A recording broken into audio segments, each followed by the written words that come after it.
আসসালামু আলাইকুম সবাইকে। আজ আমি আপনাদের দেখাবো আমাদের গ্রামের ঐতিহ্যবাহী সুস্বাদু আতিকা পিঠা বানানোর রেসিপি। বিনি চাল হাফ কেজি, নারকেল কুচি একটা, গুড় 1 পোয়া, পাকা কলা 12টি, কলা পাতা পিঠা মোড়ানোর জন্য। প্রথমে গোটা বিনি চাল 1 ঘন্টা পানিতে ভিজিয়ে রাখতে হবে। হালকা ভিজে নরম হলে পানি থেকে উঠিয়ে জারে নিয়ে নিতে হবে, যেন চালে পানি না থাকে। খেয়াল রাখবেন চাল যেন ভেঙে না যায়। এবার একটি বাটিতে পাকা কলা গ্রেট করে নিলাম, তার সাথে নারকেল কুচি, গুড় আর ভেজানো বিনি চাল আর পরিমাণ মতো লবণ দিয়ে ভালোভাবে মিশিয়ে নিতে হবে।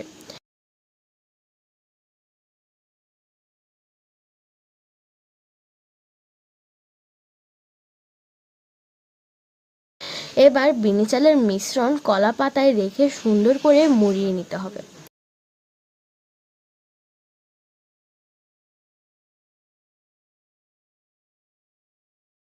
ঝুড়িতে কলার পাতার মোড়ানো পিঠাগুলো সাজিয়ে রাখতে হবে। এরপর পাতিলে অর্ধেক গরম পানি নিয়ে ঝুড়িতে সাজানো পাতায় মোড়ানো পিঠাগুলো ঝাড়সহ গরম পানির উপরে বসিয়ে দিতে হবে। প্রায় 40 থেকে 50 মিনিট ভাপে রাখলে পিঠা তৈরি হয়ে যাবে। এই হলো আমাদের ঐতিহ্যবাহী সুস্বাদু আতিকা পিঠা। গ্রাম্য স্বাদ, কলাপাতার গন্ধ আর গুড় নারিকেলের মিষ্টি সব মিলে একদম অনন্য।